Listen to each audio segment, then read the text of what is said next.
thank you for listening to our promos there. And I got Sheriff Wayne Ivey with me, and we're going to continue in our conversation here.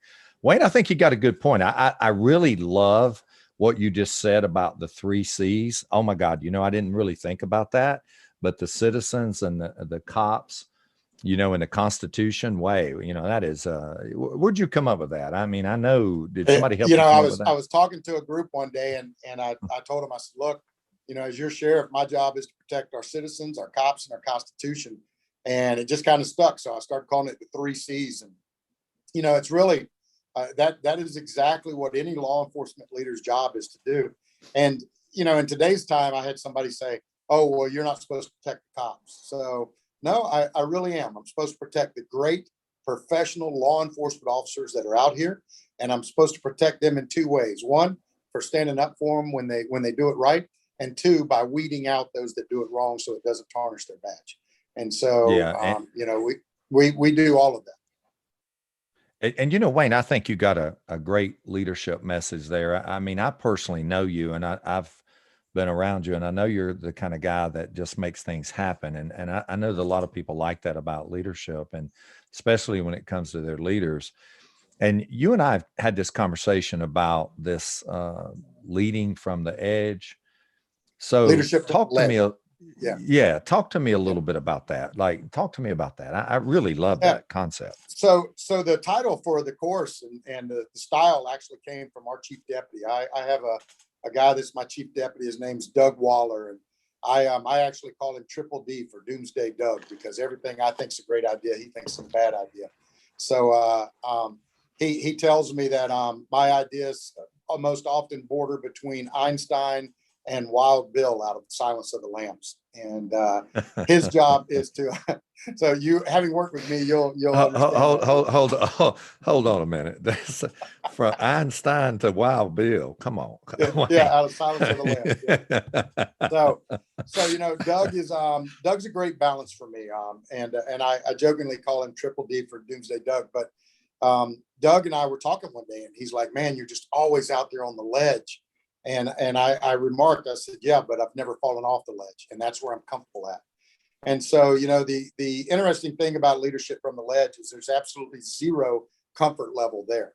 But that's what we need for our leaders. We need them to not be in a comfort zone. If you're in a comfort zone, let's be honest, you're not really doing anything. You're just sitting there. You're just kind of treading water. And so, what works great in this style of leadership is to live out there on that ledge, to be comfortable to the extent you can be on that ledge, but at the same time, to have somebody just inside the window that is talking to you, making sure you don't fall off the ledge. And so that's what the leadership style and class is built upon. It's about being out on that ledge, especially in today's times with law enforcement, making sure that we're not afraid to take a stand. That's the problem. So many people are worried about hurting somebody's feelings, and the Constitution doesn't stop where your feelings start at. That's not what it's about.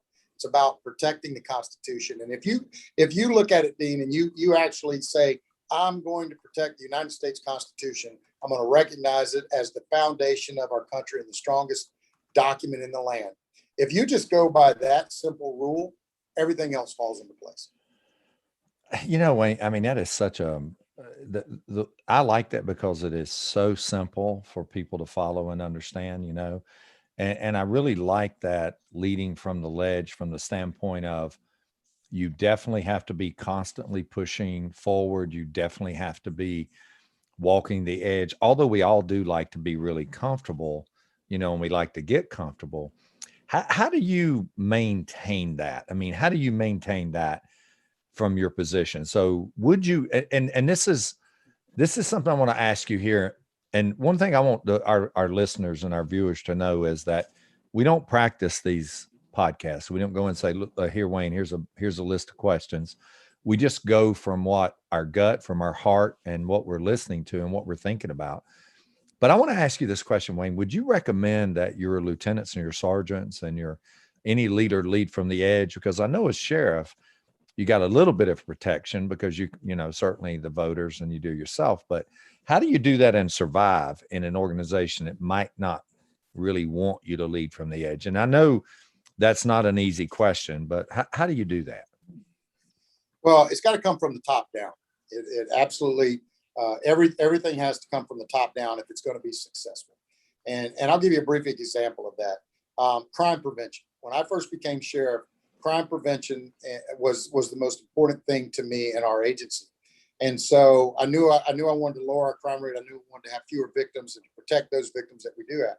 So I kept it under me. I kept it right under me on our org chart. They answer directly to me, and it gives me my chance and my opportunity to have my finger on the pulse. It's worked. It's worked to even perfection, better than what we'd hoped for. So the message has to come from the top down, and it has to be facilitated and funneled through the command team members and the lieutenants and the first line supervisors that are fully aware of what the sheriff or the chief's leadership style is. Right now, we're putting together a class that is going to bring all of my lieutenants and my sergeants in, and they're going to be able to hear directly from me, because I have a whole host of new sergeants, new lieutenants. They're going to be able to hear from me what my style is, what my expectations of them are.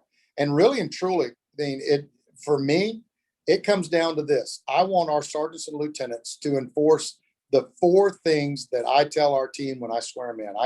When I swear, if Dean Crisp comes to work for us, the very first thing I do is after they're swearing, I bring them all together and I say, I ask you to do 4 things and 4 things only. And those 4 things are simply this. First and foremost, come to work and have fun. If you're having fun, you're going to be successful. You and I know what that's like. We enjoy it. When we were traveling together, going around teaching for LifeLock and FBI LEADA, man, we had a blast. When it was time to be serious and get the message across, we were doing that. But when it wasn't, we were having a good time. And because of that, we were effective and we were continued in what we were doing. So I tell them, number 1, come to work and have fun. Number 2, put bad people in jail, because that's what we get paid to do. Number 3, do it more professionally than anybody else. And number 4, go home safe at the end of every shift. And I tell them, if you do those 4 things for me, I will do everything else. I will get you the resources you need, the tools you need, as many pay raises as I can get you. All I ask you to do is go out and do those 4 things. And so, that's what we push our troops to do. We push them to come to work and have a good time. We're always picking on each other and laughing with each other. But when it's time to roll up your sleeves, man, we're going to work. Well, I mean, the Wayne Ivey personality is always have fun, and I know that firsthand. We traveled all over this great country. I can remember traveling, and we were in Montana, and you were making me drive. That I did have a way of getting you back, but that's okay. Actually, if you Well, don't know, yeah, I mean, listen, I'm going to tell everybody this story. So, note to self: if you're ever in a car with Dean, do not go to sleep, because you'll wake up thinking you've got a tremendous flu or some type of illness. Because I woke up in a deep sweat only to find out he had turned the seat heaters on, and he did it to me twice actually. So he's and not the he's heat not on. a nice It was guy. in the So middle of the summer too. It was in July, and I actually turned the heat on his side up to high, so it was like 100 degrees on his side. I woke up in a downpouring sweat. And I remember you saying, "Man, I think I got the flu." And I said, "I don't know, Wayne. I think you ought to drink more water." I mean, so Yeah, we did have a it's lot of bad. fun. So But yeah, so Dean, if you're having fun out there, man, it's going to. And right now, it's hard for some of the troops to have fun, and I'll tell you the biggest reason. It's not because their citizens don't love them, because, like we said before, the citizens do love them. It's hard for them to have fun right now because there's people that call themselves law enforcement leaders that are not standing up for their people. There's some people out there that are not saying, nope, my team did it right. There's some people out there that are saying, just stand back and don't do anything. Well, that's not healthy for your team. It's not healthy for your community, and it's not healthy for our country. And so we need leaders that are going to stand up and do exactly what I do. And I'm not saying I've got the perfect method, but I can tell you this: it works for us in Brevard County, and that is this: we do not apologize for locking bad people up.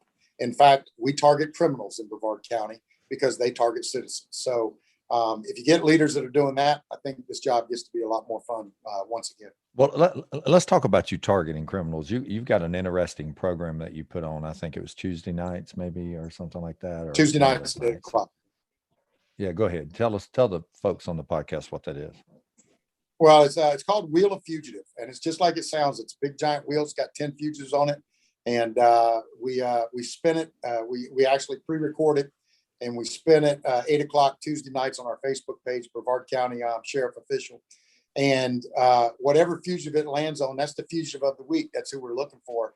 But all 9 of them, we get to show what they're wanted for, and it's had amazing success, Dean. And one of the things it does that's made it so successful is it engages our community. It's got some humor mixed in it, but it also engages the community. And what we found is one of the local universities actually did a study on it, and it has an 88% success rate, where 88% of the fugitives that are on the wheel either turn themselves in or are captured within the first 3 to 5 days. So it Well, engages. I'm sure the university was doing it to try to prove you wrong, not trying to be Actually, ugly. But no. You would think were that, they? especially in today's time, but the university Yeah. actually, University of Central Florida, they're great partners with us.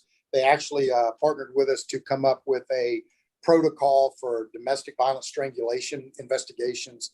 And but they also did this study, and they knew it was going to be successful because we were able to give them the stats that show how many people are getting arrested and everything else. But here's the funny part about Wheel of Fugitive. The fugitives themselves actually watch it to see if they're on there. And when we arrest them, they'll tell us, yeah, I saw the wheel, but I thought I could get away, or I was going to turn myself in next week. Now we do something else a little bit different too. When they do turn themselves in, when they, as I call it, man up and go turn themselves in, we put them up on our Facebook page, and we ask our citizens to give them a little bit of support, a little bit of encouragement to try and let them know that chapter of their life is now going to be behind them. And so we're not just one-sided in our approach to it. We're making sure that if we get the chance, we can help rehabilitate them, or maybe get a little bit of their self-esteem back, and get them on their way to being productive members of society. Wayne, I want you to talk about something for a minute here, because I think that, what we try to do on Straight Talk is certainly talk straight, but what we also try to do is to help police leaders kind of become the best version of themselves, and also the best version they can for the organization. But also, if they're leading organizations, is to really represent that organization and do some really neat stuff. And one of the things I want you to talk about for a second is something that you have done that I think a lot of police leaders literally need to follow your model. Is now, it's going to take me a second to explain this, but it's kind of like this. You got to stop letting the media determine what the good stories are for you. In other words, your television stations are going to go to what makes ratings. They're going to go to whatever stories they can say, and they're going to tinge it the way they want to, tint it the way they want to tint it. But what you've done is you've actually created a Facebook group. And I want to talk about those numbers too, because I think it's just amazing what you've got on your Facebook. Well, what you've done is you've recaptured the narrative, if you will, from the news media, and actually it's not that we give them their due and we understand what their role is, but it's like you have taken the role of putting out good stories on Facebook, and you've been on the offense of telling the story of law enforcement through Facebook and some other avenues in your community. So share, I think the leaders need to hear this. And you folks out there that aren't leading your agency, you should get them to listen to this podcast and hear what Sheriff Ivey is talking about when it comes to recapturing the narrative. I think he's done an outstanding job. He's not just waited on the media to run good stories about Wayne Ivey in the sheriff's office. He's taken this literally and created an offensive approach to how good stories need to get out there. So Wayne, talk a little bit about that. I think that was just so amazing.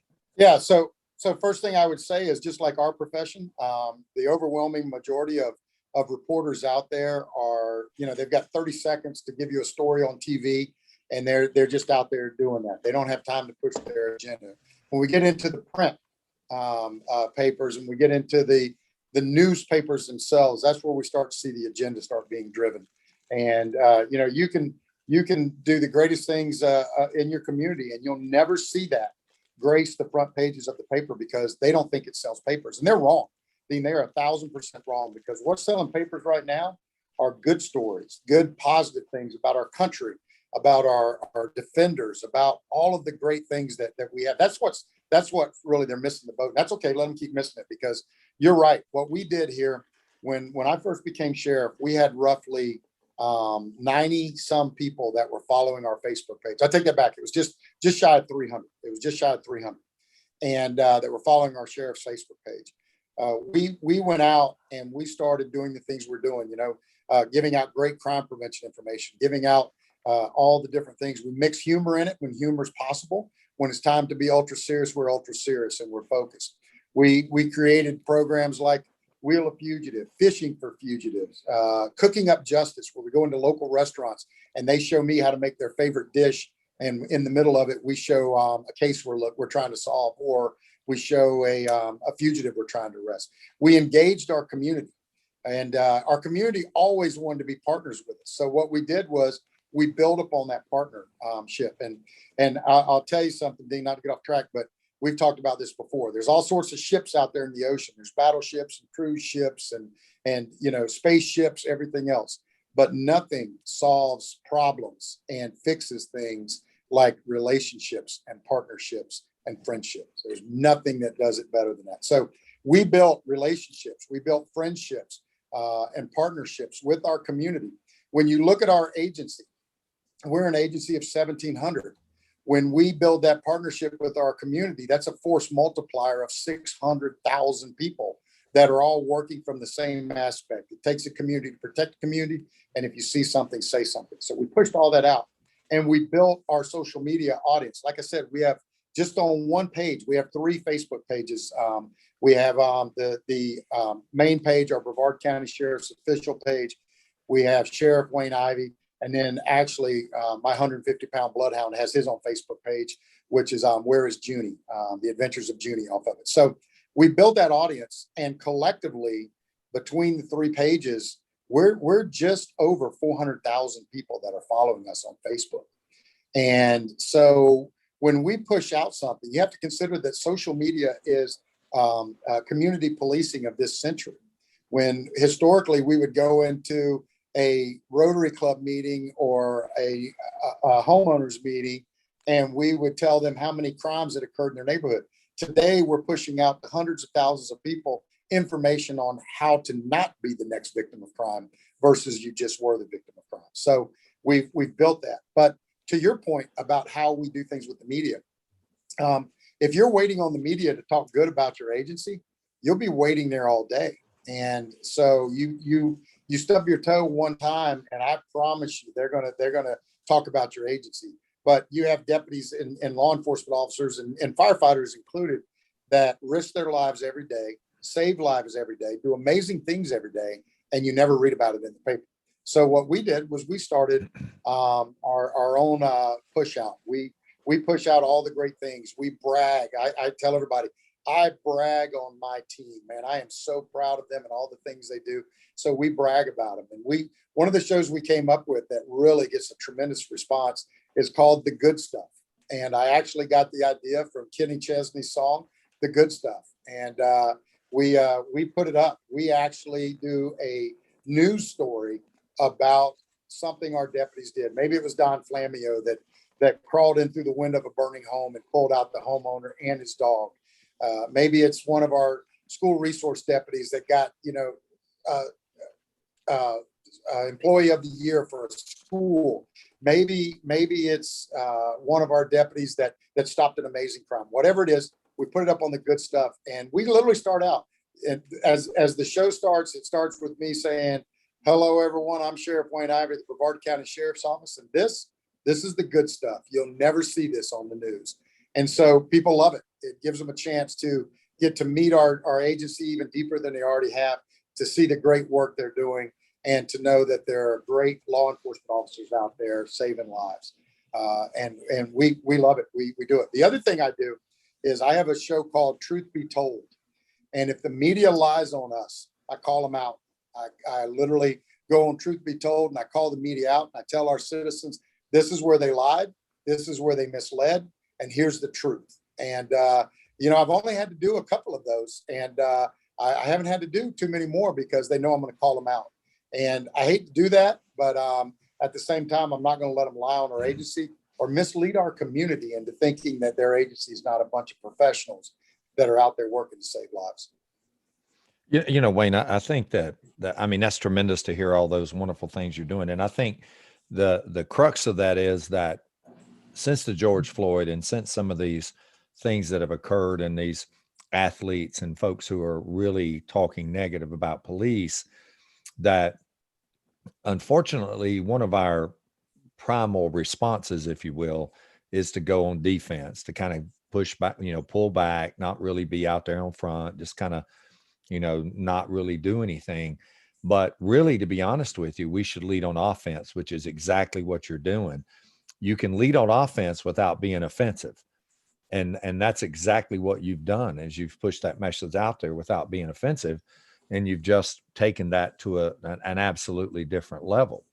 Yeah, So what I want to go ahead. Go ahead. The one thing I would say off that is you're right. I mean, we need to be on the offense without being defensive about it. But here's what I've really done, Dean. And being sheriff, you get this luxury. A chief may not have the exact luxury, but they can certainly have a degree of it.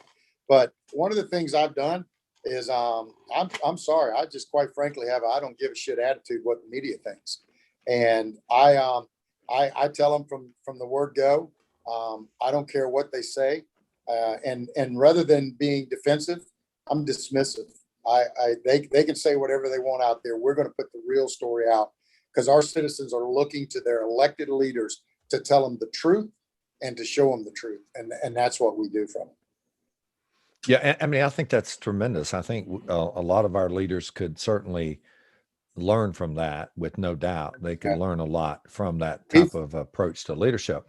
And I mean, that's what we're trying to do on these podcasts is give people ideas and suggestions to make themselves better and their organization better. So Wayne, I'm going to switch gears just a little bit here. Here's what it boils down to in that regard, Dean.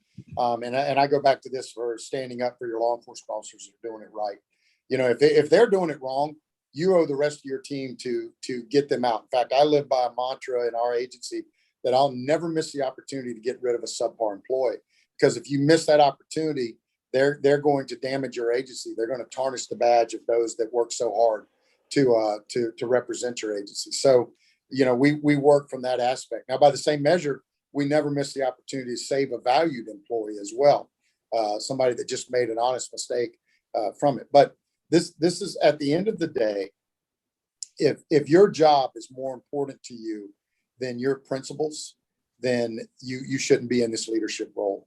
And I know that's hard to say. We all have to take care of our families. We all have to do those things, but you have to get yourself into a position where you can literally say, you know what, if the citizens decided not to reelect me, I'm okay. I will go on in my life and do the things that I always, plan to do.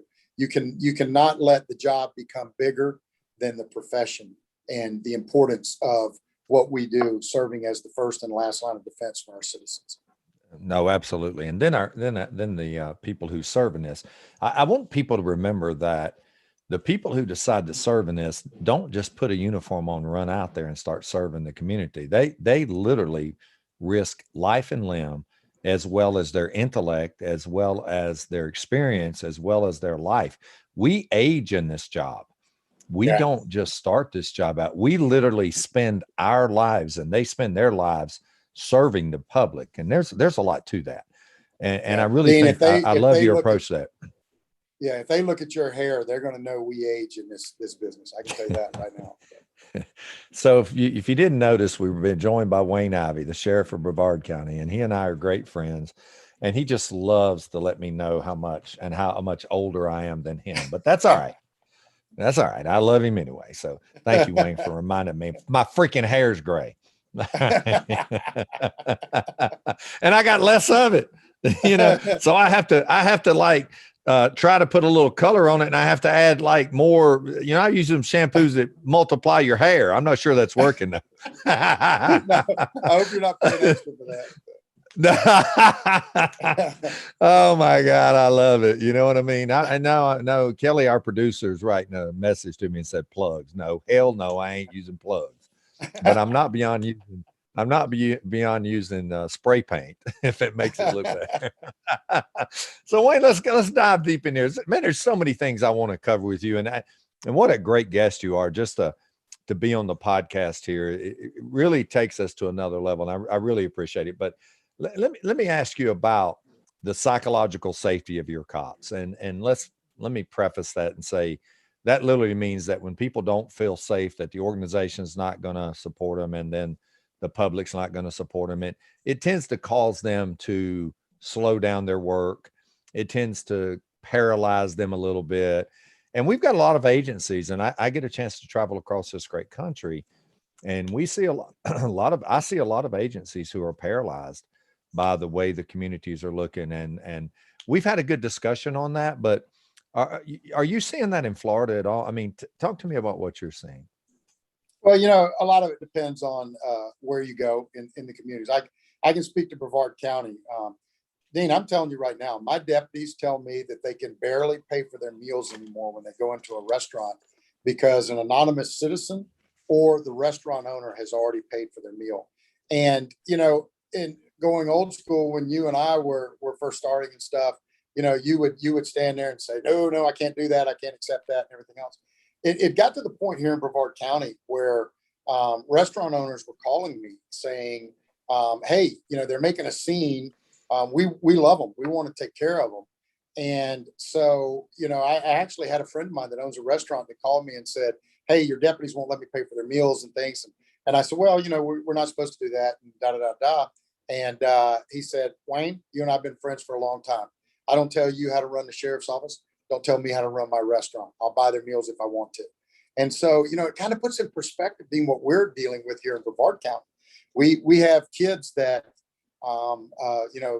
bring cupcakes to us. We have a mom that stopped and stood sentry while one of my deputies was pumping gas, told him she had his back, that she was watching his back. We have businesses and community leaders and citizens that bring donuts to all of our precincts. Now, we don't call them donuts anymore. We call them power rings now, just because it sounds more nutritious. But, we have all of that.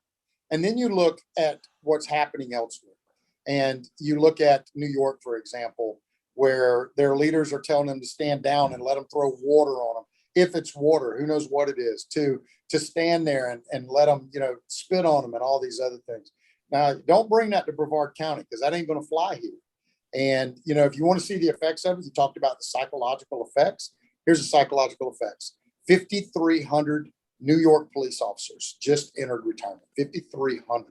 They said it looked like a Congo line at the retirement place where people were lined up to do it. So, man, it has a deep effect. It has people that question why they got into this profession, and right. That can branch out. Even especially to our younger deputies and officers that are a bit more impressionable. It can have that effect, and where it's going to bottom us out if they keep trying to defame us and destroy our brand. Dean, where it's going to do it is it's going to kill us in our abilities to recruit and retain law enforcement officers. And what you'll see, sadly, and it won't be us, but what you will see, sadly, will be agencies that lower their standards because they're not getting enough recruits. So they'll lower their standards. And what they will do is they'll bring mediocre in the door.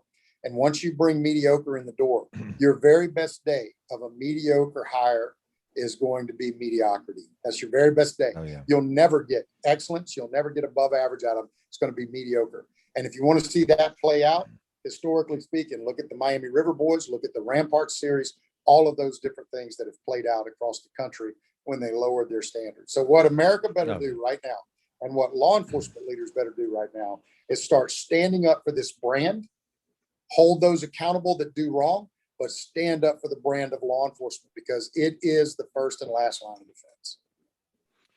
And you could also mention the Washington, D.C. experiment there where they lowered the standards and brought on like 3,000 folks there within a number of years. And like before they knew it, like 300 of them had been indicted and put in jail, federal penitentiary. So you're exactly right. I mean, that does have a major impact. Wayne, I want you to talk about I wanted you to talk about leadership for a moment. I want you to talk about this thing that I love, this concept that you have It's called Leadership by Standing Around. And, Yeah. you know, talk to us about that. I think that's such a really strong leadership style, if you will. And I guess I could describe it as a style. It's a style of leadership that not a lot of people think about. But talk to us about that leadership by standing around. Sure. So it really came about because I was walking in to speak to a group at a luncheon, and as I most often do, I had no idea what I was talking about. And the young lady that handles my calendar and sets up everything for me, as we walked in the door, I said, "What am I talking about?" She said, "You're talking about leadership." And Dean, I hadn't talked about that in a while. This goes back a few years, and I hadn't talked about that in a while. I'm usually talking about crime prevention or identity theft or budgets, whatever it is, to these different civic groups that we go talk to. So as I was sitting at the table waiting to be introduced to this group at a luncheon where I was going to talk about leadership, I thought, well, what are you going to say? And so I thought about the different styles of leadership that are out there. And as I was thinking about them, I was going, well, that's not me. That's not me. That's not me. And so I thought about what's my leadership style. And I actually wrote it down on a napkin and I went up and I said, there's all sorts of leadership or management, if you will, out there. There's leadership at 30,000 feet. Well, that's not me, because that's people that are not even close to hands-on, don't have an idea what's going on, really just completely disengaged from the process. That's not me. I love to be out there. I love to be out in the field with my troops and stuff. And so I thought about, there's management by walking around. Well, I have a 72-mile county. I've got 5 different precincts and 13 different buildings. Management by walking around just isn't possible in what we do in our business. I thought about, the helicopter leadership where you hover over your people, which really sends the message you don't trust them. And so at the end of the day, I'd written down on a napkin that I manage and lead by standing around. And when I said it, everybody just started busting out laughing. They thought I was joking, but I wasn't. And here's the standing around leadership model.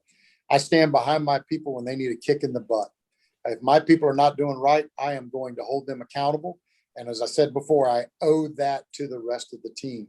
I stand beside them in the trenches when they're working. I stand in front of them if somebody's taking a shot at them. And other than that, I stand back and I watch them do amazing things. I make sure they have the tools they need, the resources they need. And man, it's amazing when you give people the confidence and the trust and the tools they need, whether that's training or resources, or just quite frankly, to know that you love them. When you put all those things together, they will amaze you with what they do. So leadership by standing around. I mean, I want you to know I've taken so many notes from just listening to some of the stuff you've talked about at leadership here, and I love the fact that standing around means standing behind them when they need it, standing beside them when they need it, standing in front of them when they need it, and standing back when they need it. I love it. I don't think you can sum it up and say it any better than that. I think that really, truly, if listening, that's something that I adopt. And I think this would be something that we can share and talk about more, probably in another episode, and go a little bit deeper into it. Absolutely. And I want you folks to realize that Wayne is we're going to be taking Wayne's going to be joining LHLN on the road.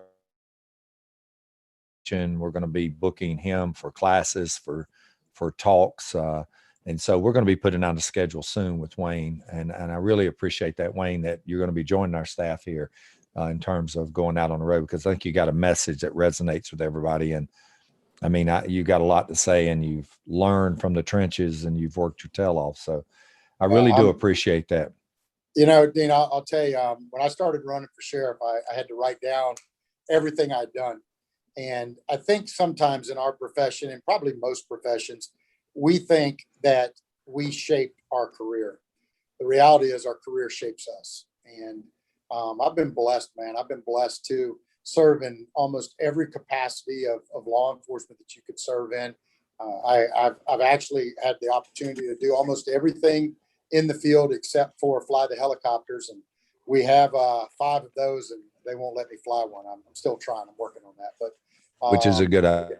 Yeah, it's probably a good plan for me not to. But when you look at the opportunities I've been presented, the leaders that I had that I learned from, and trust me when I tell you, there were just as many bad leaders that I learned from as there were good leaders. How you perceive what they're doing is what the message you'll take away. Anybody there are those out there that are great leaders, but anybody, regardless if they're a great leader or not, can lead you down a bad path or lead you down a great path.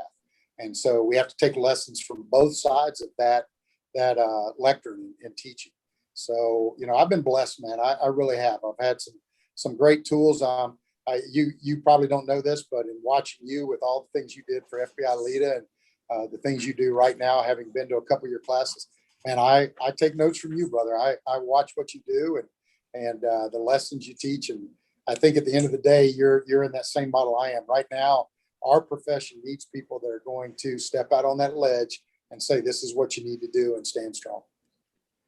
Yeah, and Wayne, we've decided to partner up with that message, and I really do appreciate you taking that. So if you're interested in having Sheriff Wayne Ivey speak to your group or do a class, we're going to be putting some of that information out. So be watching for our website, lhln.org. Wayne, man, what a great podcast. Folks, I told you he was going to deliver. The only thing I promise you is we're going to have him back. He just has been a tremendous asset to Leaders Helping Leaders Network and what we're trying to do here. And I enjoyed the heck out of this hour and a half, or however. We're going to probably break it into 2 episodes. But, man, I learned a lot from you. And that's every single day. If you can add value to people's lives, man, that's what it's about. So, Wayne, I'm going to give you a second to say what you want to say here, and then I'll close this out. No, man, just Dean, thank you for having me on, and thank you for what you're doing out there to lead and to help other leaders as they develop. And I'm looking forward to it, man. We're gonna have an opportunity to go out and share some of our message and some of our experiences with others out there in our profession. But I'll close out with saying this, man. This is the greatest profession there is. I find myself at the age of 18. I was a law enforcement officer. Now, 41 years later, I'm sitting here still just loving the fact that I get to be a law enforcement officer. I just encourage everybody to don't lose hope, don't lose sight.